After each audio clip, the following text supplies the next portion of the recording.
स्वर्गीय वीरभद्र सिंह जी प्रदेश के मुख्यमंत्री थे, तो हमारी कुछ डिमांड्स थी कॉलेज की। उसके चलते हमने अल्टीमेटम दिया था कि वीरभद्र सिंह जी उस दौरे पे थे, हमने कहा था कि इनका घेराव करेंगे। अच्छा। कि हमारी मांगों को सुने। सुबह सुबह फिर लाठीचार्ज भी हुआ, पिटाई भी हुई, हमारी हुई, फिर उसके बाद जेल भी गए। यहीं धर्मशाला की जेल में 12 दिन काटे हैं हमने। और जब 1980 में पहला राष्ट्रीय अधिवेशन हुआ था मुंबई में, तो मैं एक छात्र के रूप में अटल जी को सुनने गया था। जो उन्होंने शब्द कहे थे वो कभी अभी भी मेरे कानों में गूंजते हैं। वो शब्द कहे थे कि मैं हिंद महासागर के दक्षिण छोर पर खड़ा होकर ये कहने की हिम्मत कर सकता हूँ कि अंधेरा छटेगा, सूरज निकलेगा, कमल खिलेगा। मेरी रोजी रोटी आज भी मेरे क्लिनिक से चलती है। पार्टी ने जो कुछ दिया इन 37-38 वर्षों में, उसको भगवान का प्रसाद समझ के मैंने ग्रहण किया। और जितने मेरे मित्र लोग थे, जितने हमारे रिश्तेदार जो डिपॉजिटर थे इस बैंक के, उनमें से एक दो ने तो फोन करके मुझे पूछा कि अब आप चेयरमैन बन गए, अब ये बताओ कि जो हालत है इस बैंक की, तो समय रहते बता दो ताकि हम अपने पैसे निकलवा लें। इस लेवल पे बात थी? हाँ, इस लेवल पे बात थी। और जब मैंने ये संस्थान संभाला तो 45 करोड़ का घाटा था इस बैंक का। तो कुछ लोग मुझे कहने लगे कि बोले जी आप तो सांप के पिटारे में हाथ डाल रहे हैं। मैंने कहा जो सांप के पिटारे में हाथ डालता है उसको सांप के जहर का मंत्र भी आता है। आप कह रहे हैं कि मोदी जी के नाम पर आप जीतेंगे, अगर आप जीते तो? The Himachali Podcast, powered by Lima Smart TV। नमस्ते, मैं उपदेश और आप जुड़ चुके हैं द हिमाचली पॉडकास्ट के साथ, और ये है एपिसोड 34। जैसा कि आप जानते हैं, हम अभी पॉलिटिकल पॉडकास्ट कर रहे हैं और उसी में हमारे थर्ड गेस्ट हैं कांगड़ा चंबा लोकसभा सीट से भाजपा प्रत्याशी डॉक्टर राजीव भारद्वाज। ये पेशे से डॉक्टर हैं, आयुर्वेदिक डॉक्टर हैं, इनका अपना क्लिनिक है। बाल्यकाल से आरएसएस के साथ जुड़ गए और 8-9 साल तक एबीवीपी के साथ जुड़े रहे। बाद में भाजपा प्रदेश संगठन में अलग अलग रोल्स पे ये रहे और कांगड़ा सेंट्रल कोऑपरेटिव बैंक में एज ए चेयरमैन भी इन्होंने सर्व किया। हमने जानने की कोशिश करी कि राजीव भारद्वाज हैं कौन, उन्हीं की जुबानी, और उन्होंने अपनी अब तक की जर्नी हमारे साथ संक्षेप में साझा की है। आप जल्दी से इस एपिसोड को देखिए और हमारे नए यूट्यूब चैनल टीएचपी क्लिप्स के साथ साथ इस यूट्यूब चैनल को भी सब्सक्राइब करना ना भूलें। हम आपको फेसबुक के ऊपर भी द हिमाचली पॉडकास्ट के नाम से मिल जाएंगे। धन्यवाद।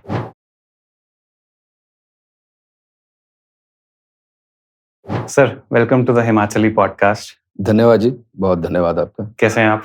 बहुत बढ़िया हूँ। कैसे चल रही है आपकी कैंपेनिंग? बहुत बढ़िया, बहुत बढ़िया। बहुत बढ़िया। सर, बहुत क्यूरियोसिटी है आपके अराउंड जानने की, बिकॉज बीजेपी ने आपको प्रत्याशी घोषित किया है कांगड़ा से। ऑनलाइन सर्च करो तो कुछ एक चीज़ें आती हैं, बहुत ज़्यादा डिटेल्ड कुछ आपके बारे में हम भी नहीं जान पा रहे हैं कि राजीव भारद्वाज जी कौन हैं। तो थोड़ा सा अपने बारे में हमें विस्तार से बताइए कि राजीव भारद्वाज जी कौन है? राजीव भारद्वाज एक भारतीय जनता पार्टी का बड़ा छोटा सा कार्यकर्ता है, जो पिछले 37 वर्षों से पार्टी जो आदेश करती है केवल वही करता है। राजीव भारद्वाज ने अपना राजनीतिक जीवन युवा मोर्चा के जसूर, जहां मैं रहता हूं, जसूर 3 बूथ से एक बूथ के अध्यक्ष के रूप में अपना कैरियर, राजनीतिक कैरियर शुरू किया था। उसके बाद कोशिश ये रहती है कि पार्टी जो भी दायित्व दे उसमें 100% दे, और वो मैंने कोशिश नहीं की, मैंने दिया। और उसकी परिणति ये है कि पार्टी ने युवा मोर्चा में 2 बार जिला कांगड़ा का मुझे युवा मोर्चा का अध्यक्ष बनाया, प्रदेश का महामंत्री बनाया। उसके बाद भारतीय जनता पार्टी में आ गए, वहाँ सचिव के रूप में, महासचिव के रूप में, उपाध्यक्ष के रूप में पार्टी का कार्य करने का सौभाग्य मुझे मिला। फिर भारतीय जनता पार्टी में प्रदेश स्तर पर मुझे लेकर चले गई हमारी पार्टी, मेरे प्रदेश नेतृत्व। प्रदेश के सचिव के रूप में, प्रदेश के उपाध्यक्ष के रूप में, तीसरी बार अभी भी मैं प्रदेश का उपाध्यक्ष हूँ। और ये जो हमारी कांगड़ा पार्लियामेंट्री है, जिसका मैं आज प्रत्याशी के रूप में आपके सामने हूँ, उसमें पार्लियामेंट्री के को इंचार्ज के रूप में मुझे 2 बार ये दायित्व निभाने का भी सौभाग्य मिला है। छात्र जीवन में शुरू से, बाल्यकाल से स्वयंसेवक रहा हूँ, इसका मुझे बड़ा गौरव है। अखिल भारतीय विद्यार्थी परिषद में मुझे करीब 9 या 10 वर्षों तक काम करने का सौभाग्य मिला है। उसमें भी बड़े अग्रणी कार्यकर्ता के रूप में, विस्तारक के रूप में भी रहे, वहाँ काम किया। फिर प्रदेश में सेक्रेटरी के रूप में काम किया, राष्ट्रीय कार्य समिति के सदस्य के रूप में काम किया। तो ये सब मेरा परिचय है। और दूसरा ये है कि जितने विद्यार्थी परिषद के बैनर के तले जितने चुनाव हुए, उसमें मुझे महासचिव रहने का भी सौभाग्य मिला, अध्यक्ष रहने का भी सौभाग्य मिला और सचिव रहने का भी सौभाग्य मिला। सो ये तो आप 37-38 साल का आपका लंबा चौड़ा कार्यकाल, जो भी चीज़ों पे आप रहे हैं, आपने डिस्क्राइब किया। थोड़ा सा पीछे ले जाता हूँ आपको, थोड़ा सा अपने गांव के बारे में, चाइल्डहुड डेज, अर्ली डेज के बारे में थोड़ा सा बताइए। अपना गांव आपका जसूर में है? तहसील देरा में एक मंगवाल नाम की जगह होती थी जहाँ मेरा जन्म हुआ है। ओके। वो आज पौंग डैम में है, वहाँ पौंग डैम बन गया है। उसके बाद 70s में वहाँ से उठ के जसूर आ गए थे, तो उसके बाद वहीं है। और जहाँ हम बैठे हैं यहाँ भी हमारा घर है। पिताजी की सर्विस थी, फॉरेस्ट डिपार्टमेंट में थे, तो यहीं जॉब के चलते वो यहाँ भी सेटल हो गए। तो यही है मेरा जीवन परिचय। आप बहुत ऊपर ऊपर से बता रहे हैं, मैं थोड़ा सा डिटेल में जानना चाह रहा हूँ राजीव भारद्वाज जी के बारे में। चाइल्डहुड डेज के बारे में आपके जानना चाह रहा हूँ, कैसा था बचपन आपका? How was it? बचपन जैसे एक आम बच्चे का होता है, मेरा भी वैसा ही था। राजनीतिक दीक्षा तो मुझे लगता है कि शायद स्कूल में मिल गई थी मुझे। विद्या भारती के किसी स्कूल में तो नहीं पढ़ते थे? अच्छा। मेरी स्कूलिंग, प्रारंभिक स्कूलिंग ऊना में हुई थी। पिताजी की सर्विस के चलते हम वहाँ थे। कौन सी पोस्ट पे थे? रजिस्ट्रार रिटायर हुए थे जी, वो फॉरेस्ट डिपार्टमेंट में। जी। और उसके बाद नूरपुर हम लोग आ गए। नूरपुर में मैंने 5वीं से 9वीं तक पढ़ाई की। उसके बाद हम लोग धर्मशाला आ गए, और धर्मशाला स्कूल जो था वहाँ पर मैं सबसे पहले, वहाँ जो एसोसिएशन स्टूडेंट्स की थी उसका सेक्रेटरी बना था, जनरल सेक्रेटरी बना था। Okay. तो राजनीतिक दीक्षा मुझे लगता है कि मुझे धर्मशाला स्कूल से ही मिलनी शुरू हो गई थी। उसके बाद धर्मशाला कॉलेज में, वहाँ मैं SCA का सदस्य रहा हूँ। फिर आयुर्वेदिक कॉलेज पपरोला में चले गए, वहाँ तो मैंने बता दिया आपको। RSS के साथ जुड़ना कैसे हुआ? RSS जुड़ने का सौभाग्य मुझे धर्मशाला से मिला। जब हम लोग धर्मशाला में आए थे तो उनके संपर्क में आ गए। शुरू में मुझे लगता है कि मैं उस समय यही कोई 10-11 वर्ष का था, बाल्यकाल से। और शुरू में बड़ा अजीब भी लगता था, सुबह सुबह जब उठाने आते थे शाखा के लिए, लेकिन धीरे धीरे वो संस्कार पनपते चले गए। तो उस शाखा में जाकर ये देखा कि राष्ट्र क्या है, राष्ट्र के प्रति प्रेम क्या है, राष्ट्रवाद की भावना क्या है, वो उस शाखा से मुझे सीखने को मिला। और जो संस्कार थे, जो शाखा में देशभक्ति की भावना थी, देश के लिए सर्वस्व, मैं नहीं केवल मेरा देश, ओम राष्ट्राय स्वाहा राष्ट्राय इदम न मम, ये जो भावना जब आई तो उसको जीवन में जीने का भी प्रयास किया है हमने। तो यही मेरा परिचय है। पिताजी का भी जुड़ाव कोई RSS के साथ था? नहीं जी, नहीं। तो उन्होंने अलाउ कर दिया? मेरे परिवार से राजनीति में कोई भी नहीं था, मैं ही केवल हूँ। उन्होंने अलाउ कर दिया इजीली कि जाइए आप RSS की शाखाओं में जाइए? हाँ बिल्कुल, उनकी तरफ से कोई रोक टोक नहीं थी। कैसे जुड़ना कैसे हुआ था? कौन लेके आया था आपको वहां पे कि चलिए आप RSS की शाखाओं में चलिए, आप उठिए सुबह आके शाखाएं लगाइए? कौन था वो पर्सन? वो जो संघ के प्रचारक होते हैं जी, जिन्होंने पूरा जीवन संघ के लिए दिया होता है, वो लोग आते थे। वो छोटे छोटे बच्चों में ये संस्कार निर्माण का काम करते हैं, समाज में कार्य करने का काम करते हैं। तो उनकी भी मुझ जैसे एक छोटे से बच्चे पे नजर पड़ गई थी, वो ले गए शाखा में। यहाँ साथ ही सरस्वती विद्या मंदिर है, वहाँ शाखा लगती थी, तो लगे। फिर उसके बाद शिक्षण लिया है मैंने, जो संघ का शिक्षण होता है। आप डॉक्टर हैं, आपने अपनी डॉक्टर की पढ़ाई करी है पपरोला से, आयुर्वेदिक? हाँ जी।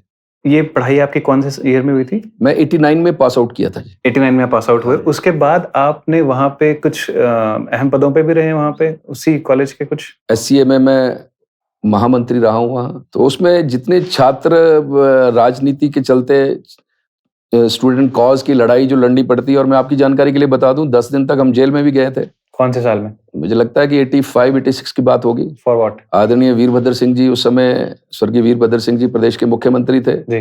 तो हमारी कुछ डिमांड्स थी कॉलेज की, उसके चलते हमने अल्टीमेटम दिया था कि वीरभद्र सिंह जी उस दौरे पे थे, हमने कहा था कि इनका घेराव करेंगे। अच्छा। कि हमारी मांगों को सुने, नहीं तो हम घेराव करेंगे। हमने चक्का जाम किया था वहाँ बुरला बाजार में। अच्छा।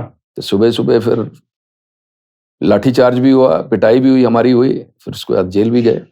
यहीं धर्मशाला की जेल में 12 दिन काटे हैं हमने। क्या मांगे थी? हमारे कॉलेज के कुछ इंफ्रास्ट्रक्चर्स की प्रॉब्लम थी, कुछ एक्सरे प्लांट की समस्या थी, फिर एक स्कूल कॉलेज की बस की समस्या थी, और बहुत सी ऐसी योजनाएं थी। कुछ हमारे जो इंटर्नीज थे उनके लिए उस समय स्टाइफंड बहुत कम था, तो उसकी उन डिमांड्स को लेके हमने चार्टर दिया था माननीय उस समय के मुख्यमंत्री महोदय को, और वो बाई चांस वहाँ आए हुए थे, तो हमने कहा कि या तो हमारी बात सुनिए, नहीं तो हम चक्का जाम करेंगे। हमने किया, और फिर सुबह सुबह हमारी पिटाई भी हुई, अच्छी लाठीचार्ज हुआ, और उसके बाद हमें जेल ले गए 10 दिन तक, यहाँ धर्मशाला की जेल में। तो वो जो 10-12 दिन आपने जेल में काटे, अगर आपको याद हो, कैसे थे वो 10-12 दिन? बहुत बढ़िया दिन थे। जेल में बढ़िया दिन होता है? बहुत बढ़िया दिन थे, क्योंकि एक संतोष था। अच्छा, उस समय महामंत्री था मैं SCA का, SCA के। और मुझे संतोष था कि जिस काम के लिए मुझे स्टूडेंट्स ने महामंत्री बनाया था, महामंत्री का काम क्या होता है कि स्टूडेंट कॉज के लिए लड़ना, छात्रों की जो समस्याएं हैं उनके लिए लड़ना, उनको दमदार आवाज से उनको आगे, अथॉरिटी को सरकार के आगे उठाना। तो मुझे संतोष था कि 12 दिन भले ही हम जेल में रहे, लेकिन स्टूडेंट कॉज के लिए रहे, तो एक अच्छा लगा, बहुत अच्छा लगा। बढ़िया। वो मेरे जीवन का स्वर्णिम पल था। उसको आप स्वर्णिम पल मानते हैं? मानता हूँ। बढ़िया। ABVP के साथ आपका टाई अप काफी साल रहा है? हाँ, मैं ABVP के साथ सक्रिय रूप से 1980 में जुड़ गया था, और करीब 1990 तक सक्रिय रूप से काम करने का सौभाग्य मिला। ABVP एज एन ऑर्गेनाइजेशन या स्टूडेंट विंग, थोड़ा सा बताइए इसके बारे में, आपके क्या थॉट्स हैं इसको लेकर? सबसे बड़ा संगठन है छात्र संगठन इस देश का। उस समय जो हमारा मोटो था, जो हमारा मूल मंत्र था, ज्ञानशील एकता। ज्ञानशील एकता, परिषद की विशेषता। ओके। ये हमारा उस समय का मूल मंत्र था, और अखिल भारतीय परिषद ये मानती थी कि छात्र आज कल का नहीं, आज का भी नेता है। Not in terms of politics, in terms of student cause. मतलब एक राष्ट्र निर्माण में छात्र संगठन की कितनी अहम भूमिका हो सकती है, इसके विषय में बहुत गहन अध्ययन था उस संगठन में। था या है? मैं उस समय की बात कर रहा हूं, अभी भी है। और जितने आप देखिए बड़े बड़े नेता हुए हैं, बड़े निकले हैं, उस संगठन से निकले बहुत से नेता, और बड़े ऊंचे स्तर तक गए हैं। हिमाचल प्रदेश में देख लीजिए, देश में देख लीजिए, बहुत बड़े स्तर तक गए, क्योंकि वहां संस्कार उस समय ऐसे थे। कुछ नाम लीजिए। हिमाचल प्रदेश के नाम लें तो आदरणीय जयराम ठाकुर जी, पूर्व मुख्यमंत्री, जगत प्रकाश नड्डा जी, देश के सबसे बड़ी विश्व की पार्टी के राष्ट्रीय अध्यक्ष विपिन परमार, अरुण जेटली जी, सुषमा स्वराज जी, और कितने बड़े बड़े नाम जो बहुत अपने, जिनका समाज में एक अलग सा स्थान बन गया, लेकिन उनका जो रूट था वो अखिल भारतीय विद्यार्थी परिषद था। और मैं बड़ा सौभाग्यशाली हूं कि मुझे इस संगठन में करीब 10 वर्षों तक काम करने का सौभाग्य मिला। किन किन दायित्वों पे रहे? मैं प्रदेश में रहा हूं जी, सचिव स्तर पे। ओके। और फिर राष्ट्रीय कार्य समिति का भी सदस्य रहा। राष्ट्रीय कार्य समिति का अध्यक्ष का आपने सदस्य जो बताया अभी, ABVP में क्या रोल रहते हैं उसमें? एक सदस्य की क्या भूमिका रहती है राष्ट्रीय कार्य समिति के लेवल पे? राष्ट्रीय स्तर पर जो योजनाएं बनती हैं अखिल भारतीय विद्यार्थी परिषद की, उसमें एक सहभागी के रूप में काम करने का सौभाग्य मिलता है। कोई एक दो योजना बता पाएंगे? अखिल भारतीय विद्यार्थी परिषद का जो मोटो था वो आंदोलनात्मक था। ओके। वो केवल स्टूडेंट कॉज के लिए नहीं लड़ते थे, वो सामाजिक कॉज के लिए लड़ते थे। हम लोग नारे लगाते थे, जहां हुए बलिदान मुखर्जी वो कश्मीर हमारा है, जो कश्मीर हमारा है वो सारे का सारा है। स्टूडेंट होते हुए उस समय भी राष्ट्र की चिंता थी कि क्या हालत है जम्मू कश्मीर में, क्या स्थिति है जम्मू कश्मीर की। 2 निशान हैं, 2 विधान हैं, 2 संविधान हैं। तो उसके लिए अखिल भारतीय विद्यार्थी परिषद लड़ता था। बड़े बड़े आंदोलन किए गए कश्मीर में, बड़े बड़े आंदोलन किए गए। तो उस भूमिका में एक छोटी सी सहभागिता इस कार्यकर्ता की भी थी। बहुत बढ़िया। आपने ना, मतलब मेरा कहने का मतलब है कि देश की जितनी ज्वलंत समस्याएं हैं उनको आगे होकर लड़ने का काम एक छात्र संगठन में किसी ने किया है तो अखिल भारतीय विद्यार्थी परिषद ने किया है। आज की डेट में आपको क्या लगता है ABVP के लेवल पे ABVP क्या समझता है कि देश की ज्वलंत इस टाइम समस्या क्या है? एक तो जो हम नारे लगाते थे वो तो समस्या समाप्त हो गई। वही कह रहा हूं मैं, अब आज की डेट में और क्या? आज की डेट में वो समस्या ही नहीं रही। हम लोग कहते थे एक निशान होना चाहिए, एक विधान होना चाहिए, राइट एक संविधान होना चाहिए। राइट वो तो समस्या ही नहीं रही। मैं आपके इस पॉडकास्ट के माध्यम से धन्यवाद करना चाहता हूँ विश्वविख्यात नेता श्रद्धेय नरेंद्र भाई मोदी और लौह पुरुष अमित भाई का, कि जो कांटा 70 वर्षों तक भारत मां के चरणों में चुभा था, 70 घंटे में निकाल कर फेंक दिया। ये संभव करके दिखा दिया। मतलब इतने वर्षों से जो संघर्ष चला था, और हम लोग नारे तो लगाते थे पर लेकिन लगता था कि होगा कि नहीं होगा, विश्वास नहीं था। लेकिन कहते हैं ना कि संघर्ष दिशा सही हो, निरंतर हो, ईमानदारी से हो तो उसका फल मिलता है। उस संघर्ष का फल अब आपके सामने है। राइट मैं फिर से अपने मेन क्वेश्चन पे आता हूँ। आपने बताया कि ये समस्या तो चली गई है। आज की डेट में क्या ज्वलन समस्या लगती है आपको जिस पे एबीवीपी काम कर रहा हो? आप तो कनेक्शन में नहीं, अब मैं को बहुत ज्यादा कनेक्ट नहीं हूं उनके साथ, क्योंकि अब तो मैं राजनीति में आ गया हूं। चलिए बहुत बढ़िया, पर थोड़ा बहुत कनेक्शन के साथ बना के रखिए अभी भी आपकी। नहीं, पूर्व छात्र सम्मेलन करते हैं। अच्छा, अब पिछले 2-3 सालों से थोड़ा सा कोरोना के करके थोड़ा गैप आ गया, नहीं तो वो पूर्व छात्र सम्मेलन करते हैं और हम लोगों को बुलाते हैं। अच्छा जी जी। आपने एक बात बताई कि आप कुछ मांगों को लेके आपने चक्का जाम किया और 10-12 दिन आप जेल में भी गए। वो मांगे बाद में पूरी हुई? जी जी, बिल्कुल बिल्कुल। वीरभद्र जी ने पूरी करी वो मांगे? बिल्कुल बिल्कुल पूरी करी। अच्छा, और संघर्ष से ली। ओके, संघर्ष से ली। संघर्ष किया आपने, पर उन्होंने भी मांगे फिर मानी वीरभद्र जी ने। ओके, आप स्टार्टिंग से ही राजनीति में आ गए थे देखा जाए तो, और आरएसएस के साथ जुड़ गए थे।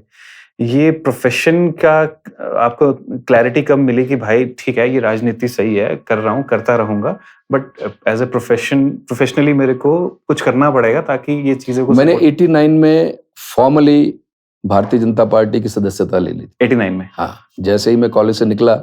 लेकिन इनडायरेक्टली तो हम पिछले 8 वर्षों से 10 वर्षों से बीजेपी के साथ जुड़े थे। इनडायरेक्ट वे में जुड़े थे।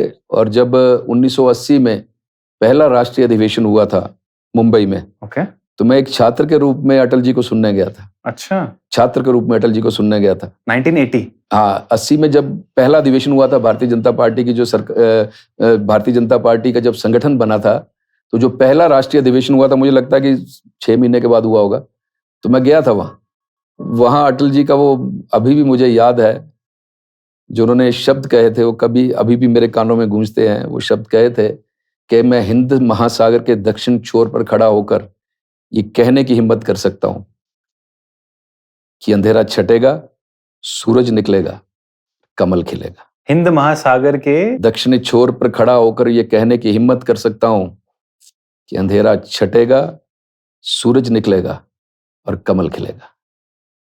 और आज देख लीजिए, अटल जी की भविष्यवाणी सच हो गई। नरेंद्र भाई मोदी की अथक मेहनत, उनका विजन, उनका देश प्रेम और संगठन के प्रति उनके समर्पण को देखिए।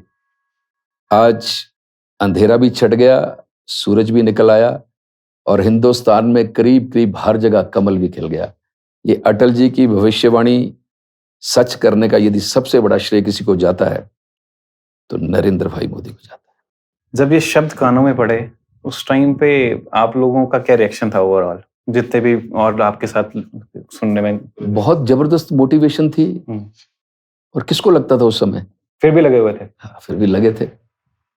कांग्रेस का बोलबाला था पूरे देश में, राइट, लेकिन अटल जी के वो शब्द और जिस कॉन्फिडेंस के साथ, जिस दृढ़ता के साथ, जिस बुलंदी के साथ उन्होंने वो शब्द कहे थे, तो पूरा हजारों की संख्या में वो जो वहां कार्यकर्ता थे, श्रोता थे, एकदम से खड़े हो गए। एक मानो ये मन में ठान लिया था कि जो अटल जी के ये शब्द हैं, ये एक घुट्टी का काम करेंगे, एक संजीवनी का काम करेंगे आने वाले समय में भारतीय जनता पार्टी के। हाउ ओल्ड वर यू जब आप यहाँ गए थे?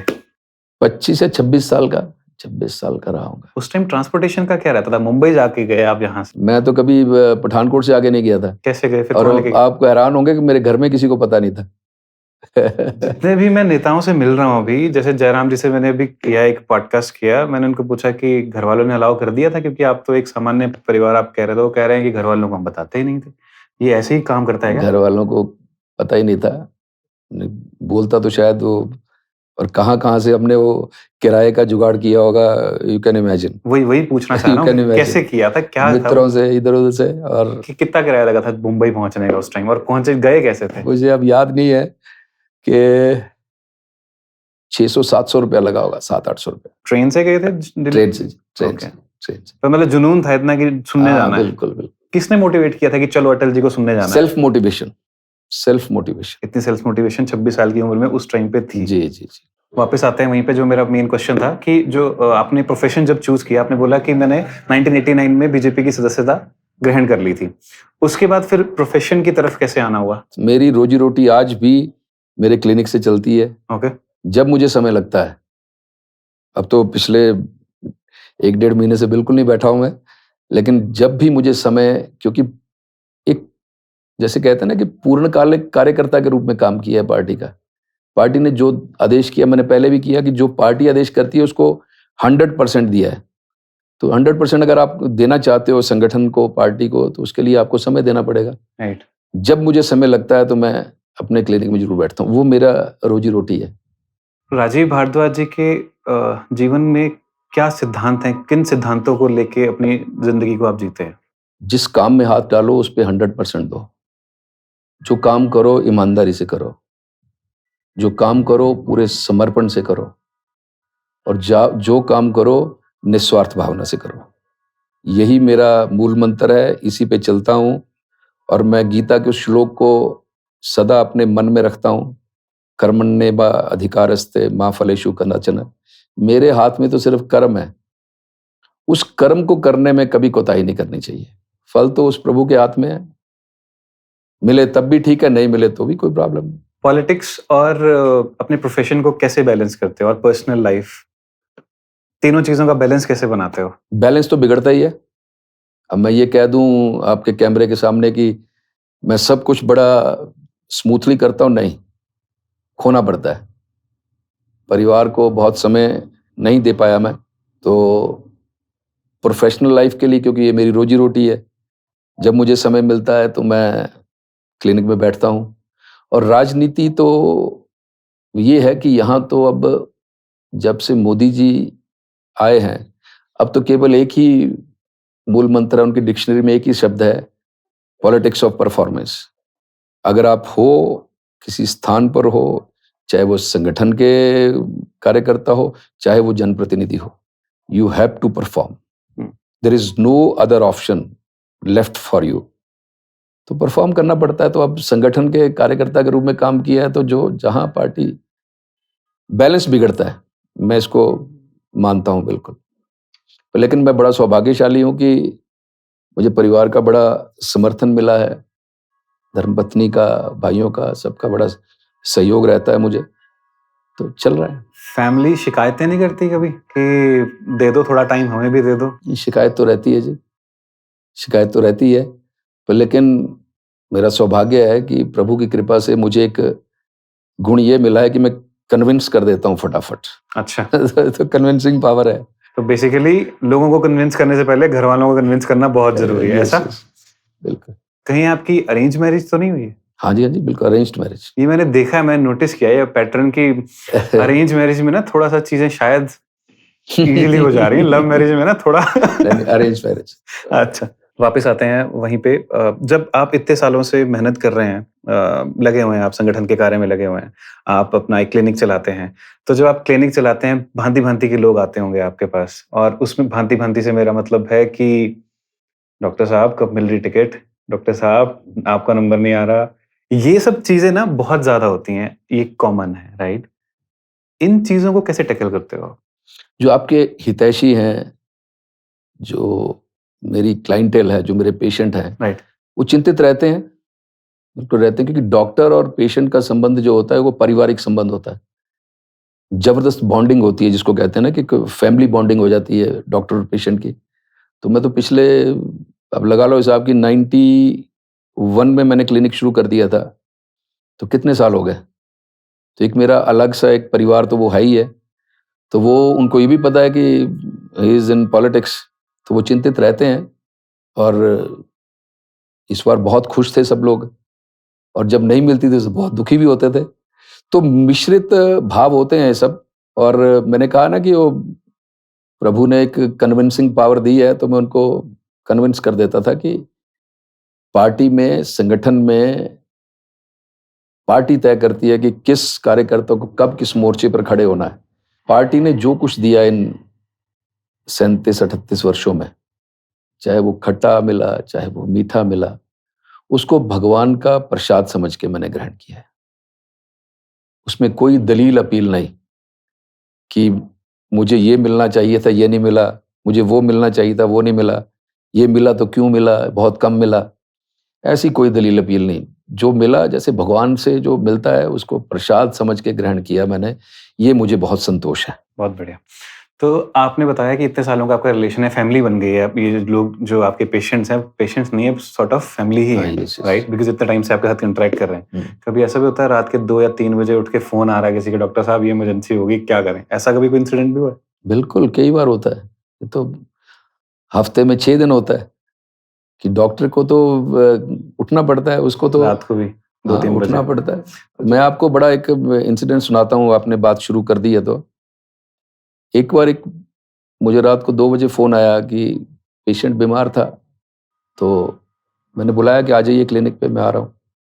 तो जब वहाँ देखा तो समस्या थोड़ी ज़्यादा थी, उनको हार्ट की प्रॉब्लम लग रही थी। मैंने कहा इमीडिएटली इनको, साथ में पठानकोट है, वहाँ ले जाइए।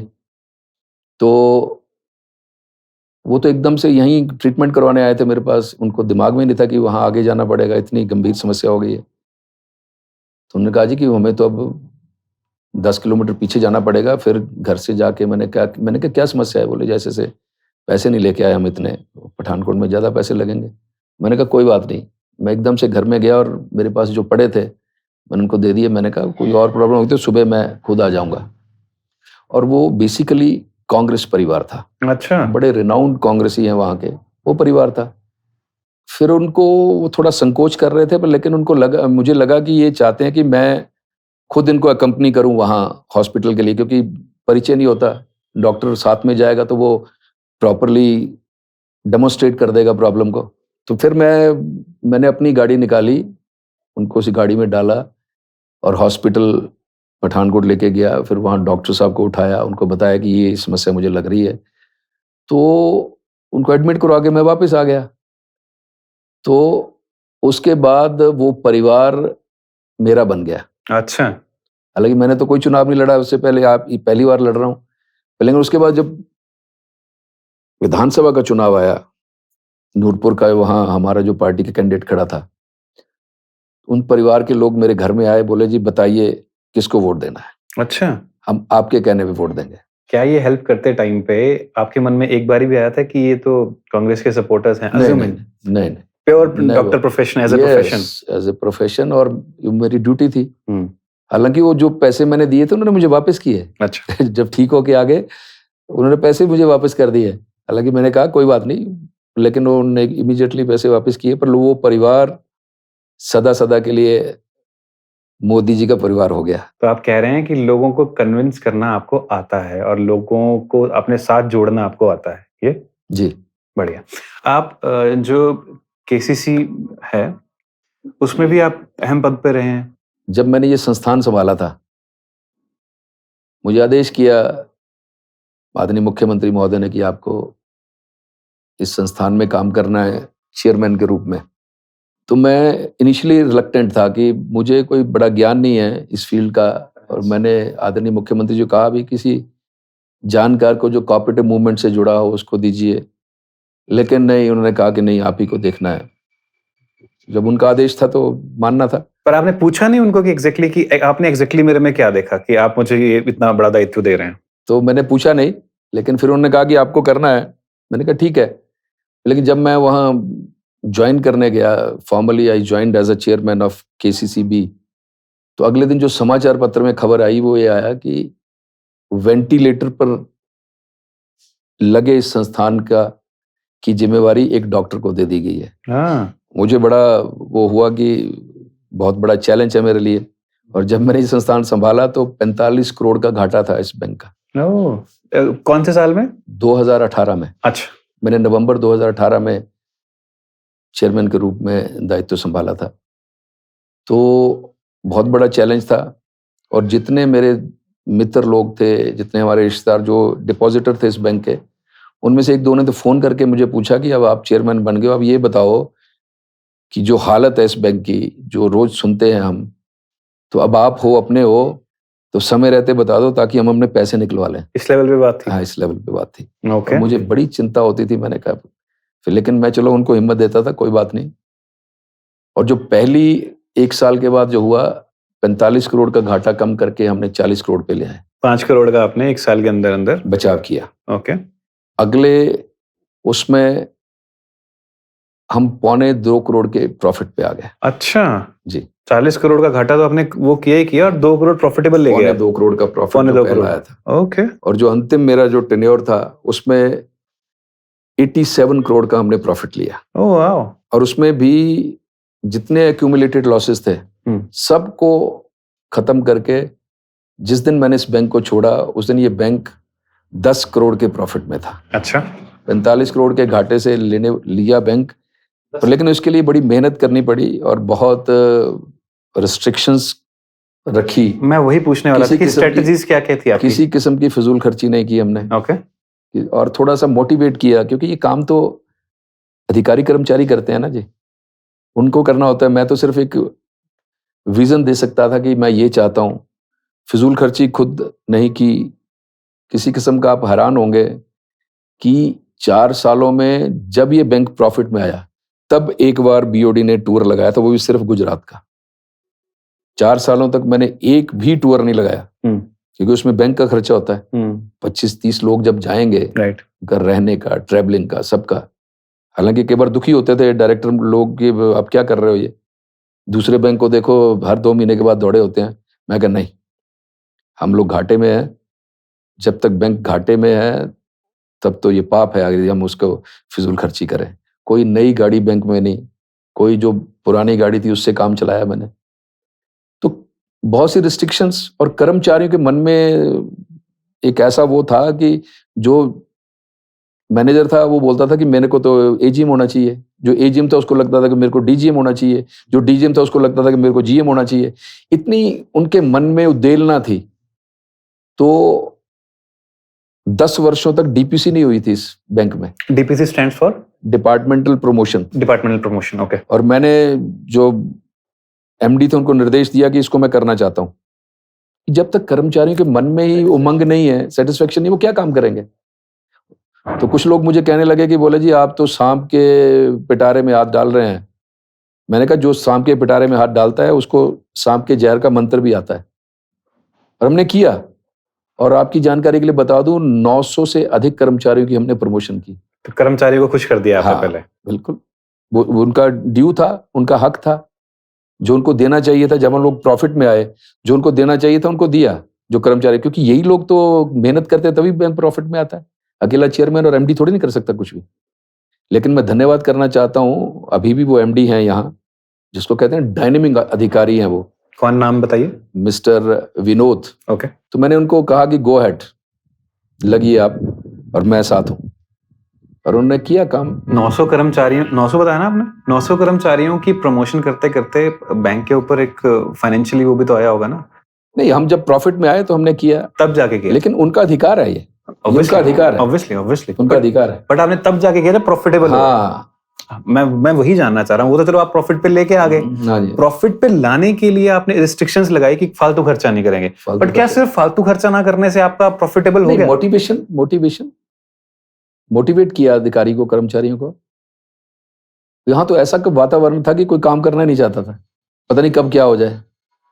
तो मोटिवेट किया उनको। मैं काउंसलिंग करता था सबकी रेगुलर, बाई वीकली करता था, वीकली करता था, मंथली करता था। उनके डेस्क पे जाके उनसे मिलता था, बैठता था, बात करता था। तो वो एक ऐसा वातावरण बनाने का माहौल बनाया हमने, वातावरण बनाया, उससे हम निकले। उस केसीसी काम कैसे करता है? बैंक है, आई नो बैंकिंग इंस्टीट्यूशन वो है, बट थोड़ा सा सामान्य भाषा में बताएं अगर आप हमें। एक सहकारी संस्था है जी। ठीक है। सहकारी संस्थाओं के साथ जुड़ा हुआ बैंक है। और हिंदुस्तान में इसकी ग्रेडिंग थी एक समय में, बहुत अच्छा बैंक गिना जाता था। अब उस राह पे चल पड़ा है फिर से, ओके। उस राह पे चल पड़ा है, मुझे इसका बहुत संतोष है। लेकिन अब आप नेशनलाइज्ड बैंक को कैसे compete करेंगे? अब हमारी तो रिस्ट्रिक्शंस होती हैं, हम इतना ही लोन दे सकते हैं, इतना काम कर सकते हैं, लेकिन उसको मॉडर्नाइज तो किया जा सकता है ना। तो मैं अपने समय में बोलता हूँ कि सबसे बड़ी जो वो थी, एक तो मिस्ड कॉल फैसिलिटी हम अपने समय में लेके आए कि आप मिस्ड कॉल करो, आपको आपका अकाउंट, कोई क्वेरी है सब पता चल जाएगी। ओके। और दूसरा यूपीआई में बैंक को लेकर आए। ओके, तो टेक्नोलॉजी का आपने यूज किया? टेक्नोलॉजी का यूज किया। उससे पहले यूपीआई में बैंक नहीं था। हाँ। आज बैंक यूपीआई में है। बहुत बड़ी टेक्नोलॉजी है। हमारी क्लाइंटेल भी बड़ी, उससे कितनी अधिक बड़ी होगी, obviously. You can imagine. Very nice. तो ऐसा हुआ है आपके कार्यकाल में कि कभी आपने आउट ऑफ द वे जाके किसी की हेल्प की हो या कुछ ऐसा कुछ किया हो? बहुत सी ऐसी योजनाएं लेके आए। वन टाइम सेटलमेंट मैं अपने अध्यक्षीय काल में लेकर आया। ओके। कि ऐसी परिस्थितियां हो गई कि वो नहीं दे पा रहा है, और बैंक अगर उसके अपने नॉर्म्स पे खड़ा रहे तो आपका लोन ही तो मर जाएगा। तो हमने किया, वन टाइम सेटलमेंट की। उसमें जो उनको वेव्स दिए जा सकती थी वो दी हमने। और एक मुझे बहुत बड़ा संतोष है, मैं एक बार कहीं से गुजर रहा था शाहपुर से, तो वहां यही था कि पैसे नहीं दे पाए, उनका घर सीज कर दिया गया था। अच्छा। किसी ने मुझे बताया कि ऐसे ऐसे है और आप इसको देखिए। मैं उस माता को मिलने गया। कोई लेडी थी? हाँ, 90 साल की वो माता। ओके। सर्दी का मौसम, उसके सारा घर सीज, वो बरामदे में रहती थी भरी सर्दी में। ओह। मैं जाके उस माता को मिल के आया। फिर मैं एमडी को साथ लेके गया। फिर मैं कार्यालय में जब आया, मैं क्या, ठीक है उन्होंने पैसे नहीं दिए हैं तो सीज होना चाहिए। मैं क्या, इस माता के विषय में सोचा है आपने? हम बैंकर के साथ साथ ह्यूमन बीइंग भी हैं। राइट। और मैंने इमीडिएटली आदेश किया उनको कि एक रूम माता के लिए खोल दिया जाए, बाकी घर को बंद रखो, एक रूम माता के लिए खोल दो, वो ठीक से रह सके सर्दियों में। एक किचन है, यहाँ भोजन बना सके। एक उनका बेटा था, कम से कम ये दो तो वहां रह सके, बाकी बेशक आप मत करो। हालांकि वो जो जिन्होंने वो किया, तो हम सरफेसी जो एजेंसीज होती हैं, लेकिन उन्होंने कहा जी इसके लिए तो कोर्ट में लिटिगेशन हो सकती है कुछ। मैं क्या, मैं भुगतूंगा। अच्छा। लेकिन मेरे लिए मानवता सबसे पहले है, और हमने किया उसके लिए। लोन किसने लिया था? वो माता जी ने? उनके बेटे ने लिया होगा। अच्छा, चलिए। लेकिन वो मुझे एक संतोष है उस मेरे कार्यकाल में। मैं समझता हूँ कि बहुत बड़ा काम प्रभु ने मेरे हाथों से करवाया। बहुत बढ़िया। चलिए अभी करंट उसकी बात कर लेते हैं हम, लोकसभा की इलेक्शंस की। आप कहाँ थे जब आपको पता चला कि आप प्रत्याशी हैं? मैं था जी डलहौजी विधानसभा क्षेत्र के बड़े दूर दराज के क्षेत्र में, पंचायती राज सम्मेलन था। मैं वहां, मुझे पार्टी ने ड्यूटी लगाई थी, उसको संबोधित करने गया हुआ था। फोन किसका आया? कोई फोन नहीं आया। फिर? वो तो टेलीविजन पे आया था। अच्छा, ऐसा होता है क्या? फोन कोई नहीं आया। कोई कॉल नहीं करता? No no. डायरेक्ट न्यूज पे देखो कि आपका नाम लिस्ट में आ गया, ऐसा? टेलीविजन पे आया था। विश्वास नहीं हो रहा मुझे, बट चलिए अगर ऐसा होता होगा तो बहुत ही अलग है। तो राजनीति में आप किनको इंस्पिरेशन मानते हैं? तो अटल जी का आपने बताया। अटल जी, विश्व के सबसे विश्वविख्यात नेता नरेंद्र भाई मोदी जी, तो वो एक ऐसा व्यक्तित्व है कि जिन्होंने पार्टी को तो विश्व स्तरीय बनाया ही बनाया, लेकिन देश को कहां पहुंचा दिया। मैं तो कहता हूं कि जो कांग्रेस के बड़े बड़े नेता भी हैं ना, कांग्रेस के बड़े कर्मठ कार्यकर्ता भी हैं, अब वो पब्लिकली तो बोल नहीं सकते क्योंकि उनके ऊपर तो अनुशासनात्मक कार्रवाई हो जाएगी, लेकिन वही पक्के विश्वास के साथ मैं कह सकता हूँ अपने घर के अंदर जाकर कुंडी चढ़ा देते होंगे कि कोई सुन ना ले, और अंदर बड़े जोर से बोलते होंगे बाथरूम में जाकर, आएगा तो मोदी ही। ये स्थिति है पूरे देश की, पूरे प्रदेश की, कांगड़ा चंबा पार्लियामेंट्री। राष्ट्रीय स्तर पे आपने? सदैव शांता कुमार जी। हाँ, मैं वही जब मैं राजनीति में आया तो हिमाचल प्रदेश में वही चेहरा थे। उन्होंने इस भाजपा के पौधे को सींचा है, संजोया है। श्रद्धेय प्रेम कुमार धूमल जी, अब जयराम ठाकुर जी। इस कांगड़ा लोकसभा सीट के आपको कौन कौन से मेन मुद्दे लगते हैं? पर्यटन की दृष्टि से बहुत अच्छे अच्छे स्थान है, बड़े वर्जिन प्लेसेस हैं। मैं तो पूरा पहले भी घूमा हूं, आज भी घूम रहा हूं। ऐसे ऐसे स्थान है, यदि आप वहां टूरिस्ट को पहुंचा दो, वो 10-15 दिन वहां से निकलने वाले नहीं है। जैसे कि अगर उनको आप, अगर चंबा से ऊपर आप जरा जाइए, साच पास के आसपास बैरागढ़ जाइए, आप देखिए चनैनी जोत जो है वो देखिए, फिर ये सामने धौलाधार देखिए, अब इस धौलाधार को एक्सप्लोर करने की आवश्यकता है, धौलाधार तक टूरिस्ट को पहुंचाने की आवश्यकता है, उसके लिए कनेक्टिविटी की जरूरत है, रोपवेज की जरूरत है। तो इसके लिए काम करेंगे, लगेंगे इसके लिए और पूरे जोर से लड़ाई लड़ेंगे इस बार। टूरिज्म को आप कह रहे हैं कि और ज्यादा एक्सप्लोर होना चाहिए यहाँ पे कांगड़ा चंबा में। उससे हमारी इकोनॉमी स्ट्रेंथन होगी, अर्थव्यवस्था को बहुत बड़ा बल मिलेगा। इसके अलावा रेल हमारा लाइफलाइन है, दुर्भाग्यवश वो पुल टूट गया है, आजकल बंद पड़ी है, लेकिन कोशिश करेंगे कि ये चले। अनएम्प्लॉयमेंट को आप मुद्दा नहीं मानते? अनएम्प्लॉयमेंट तो एक बर्निंग प्रॉब्लम है। अब आप कहो कि मैं आपके कैमरे के सामने कह दूं कि मैं आते ही सबको एम्प्लॉयमेंट दे दूंगा, तो मैं अंधेरे में तीर मारने वाले कार्यकर्ताओं में से नहीं हूं। बट आप इसके लिए आपको बहुत अधिक आवश्यकता है कि स्वरोजगार पैदा करें, इंडस्ट्रियलाइजेशन हो, और इसके लिए श्रद्धेय शांता कुमार जी ने कोशिश की, सफल नहीं हो पाए। सिकरी धार का सीमेंट का प्लांट, सब कुछ हो गया। जब वीरभद्र सिंह जी इस प्रदेश के मुख्यमंत्री थे, शांता जी केंद्र में थे, तो उन्होंने मिले उनको कि आप इसमें लगिए, करिए, मैं चाहता हूं, केंद्र में मैं बैठा हूं, मैं आपकी मदद करूंगा, और श्रेय भी बेशक आप ले लीजिए, मुझे श्रेय की आवश्यकता नहीं है। लेकिन उस समय के जो चंबा जिला के नेता थे, उनको रिजर्वेशन थी, शायद उस समय स्वर्गीय वीरभद्र सिंह जी नहीं कर पाए। हमारी सरकार आई, जयराम ठाकुर जी ने भी एकदम से रेजोल्यूशन भेजा केंद्र को, बिना रेजोल्यूशन के बाद सिरे नहीं चढ़ सकती। रेजोल्यूशन भेजा, सब कुछ हो गया, टेंडर्स कॉल कर दिए गए, लेकिन कंपनीज नहीं आई। उनने बीच में 35-40 किलोमीटर का कनेक्टिविटी इशू बताया था, लेकिन जयराम जी ने अश्योर किया था कि इसके ऊपर भी काम करेंगे, लेकिन कंपनीज आई नहीं तो वो कहीं सिरे चढ़ जाता। तो वहां के पत्थर की क्वालिटी इतनी जबरदस्त है जो बरमाणा और दाड़ला घाट में नहीं है, और वो भी शांता कुमार जी के कार्यकाल में लगा है। और बिलासपुर के जिले की क्या स्थिति थी, कितनी गरीबी थी, और आज जरा देखिए वहां हर घर के आगे 2 गाड़ियां खड़ी होती हैं, इतनी प्रॉस्पेरिटी आ गई उस इलाके में। वैसे ही दाड़ला घाट में, तो वैसे ही वो करना चाहते थे चंबा के लिए, लेकिन कहते ना प्रयत्न करते रहना चाहिए। आप प्रयत्न करेंगे इस पे? हाँ बिल्कुल लगेंगे, फिर से कोशिश करेंगे कि कोई कंपनी आए और अपना काम शुरू करे। तो बेसिकली आप कह रहे हो आप उस प्लांट के लिए एफर्ट करेंगे और उससे आप एम्प्लॉयमेंट की तरफ। कितनी एम्प्लॉयमेंट मिलेगी, डायरेक्ट इनडायरेक्ट कितनी एम्प्लॉयमेंट मिलती है उससे। और सेंट्रल यूनिवर्सिटी शिक्षा के क्षेत्र से जुड़ा हुआ मुद्दा है, लटका पड़ा है।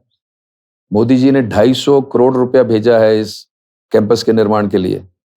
फॉरेस्ट की क्लियरेंस हो गई, पर्यावरण की क्लियरेंस हो गई, उसके एवज में केवल सुखू जी की सरकार को 30 करोड़ रुपया जमा करवाना है, लेकिन वो नहीं करवा रहे हैं। फिर सब रुका पड़ा है, सब ठप पड़ा है। नहीं, ठप तो पड़ा है, बट आप इसमें आप अपना क्या, आपको क्या लगता है कि किस तरीके से आप इन चीजों को आगे लेके जाएंगे? नहीं, इसको करेंगे, लड़ाई लड़ेंगे इसकी। खैर, लड़ाई लड़ने में तो आप हैं, एक्सपर्ट हैं, आपने जेल भी काटी है उस चीज के लिए। कांगड़ा लोकसभा सीट के लोगों को राजीव भारद्वाज जी को क्यों वोट करना चाहिए, ये बताइए जरा। कांगड़ा लोकसभा सीट की जो जनता जनार्दन है, मैं तो इनको भगवान मानता हूं अपना, क्योंकि इन्होंने अपना निर्णय देना है, और जज हैं, भगवान है, और उनके निर्णय की कोई दलील अपील नहीं होती। मैं केवल उनसे ये प्रार्थना करना चाहता हूं कि ये देश का चुनाव है, और मोदी जी पिछले 10 वर्षों से इस देश के प्रधानमंत्री हैं। उनके किए हुए कामों का रिकॉर्ड सबके सामने है, और आने वाले 25 वर्षों की योजना कि देश कैसा होगा वो भी सबके सामने है। मोदी जी ने वो योजना भी दी है, अपना 10 वर्षों का रिकॉर्ड भी दिया है। तो उन योजनाओं को ध्यान में रखते हुए, और सबसे बड़ी चीज, इन 10 वर्षों में भारत कहां से कहां पहुंच गया, चाहे वो देश की सुरक्षा का मामला हो, कोई समझौता नहीं, चाहे वो देश की संस्कृति का मामला हो, कोई समझौता नहीं, चाहे वो देश के इंफ्रास्ट्रक्चर का मामला हो, देश के मामले में कोई समझौता नहीं, जिनके सामने केवल देश, देश और देश है। ऐसे महान व्यक्तित्व को फिर से तीसरी बार देश का प्रधानमंत्री बनाने का मन देश की भी, प्रदेश की भी, और इस कांगड़ा चंबा की जनमानस बना चुकी है। लेकिन मोदी जी प्रधानमंत्री तब बनेंगे जब मोदी का ये सिपाही, एक ये छोटा सा कार्यकर्ता कांगड़ा चंबा से जीत कर दिल्ली जाएगा, तब मोदी जी बड़ी शान से इस देश के प्रधानमंत्री बनेंगे।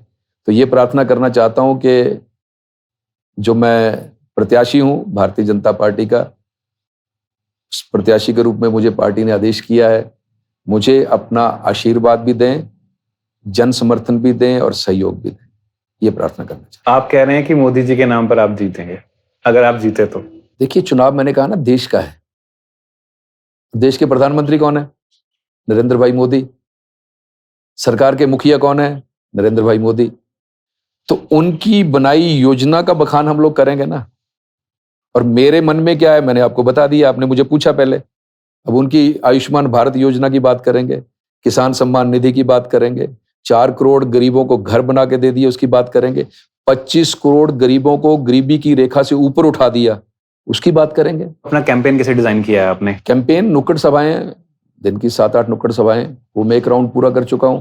दूसरे राउंड में आजकल पन्ना प्रमुख जो हमारी बेसिक इकाई है उनके सम्मेलन चल रहे हैं, बड़े बड़े सम्मेलन, 2,500-3,000 हज़ार के सम्मेलन चल रहे हैं। और मैं अभी भी बस निकलने वाला हूं पालमपुर और बैजनाथ के लिए। तो ये, और जैसे ही ये 3 तारीख को ये सम्मेलन होंगे, तीसरा राउंड शुरू हो जाएगा, उसमें फिर से हमारी नुक्कड़ सभाएं फिर से पूरे लोकसभा क्षेत्र में हो जाएंगे। अगर राजीव भारद्वाज जी जीते हैं तो राजीव भारद्वाज जी कैसे मेक श्योर करेंगे कि जो ट्रांसपेरेंसी है उनकी और उनकी लोगों की, इस लोकसभा की, वो बरकरार रहे?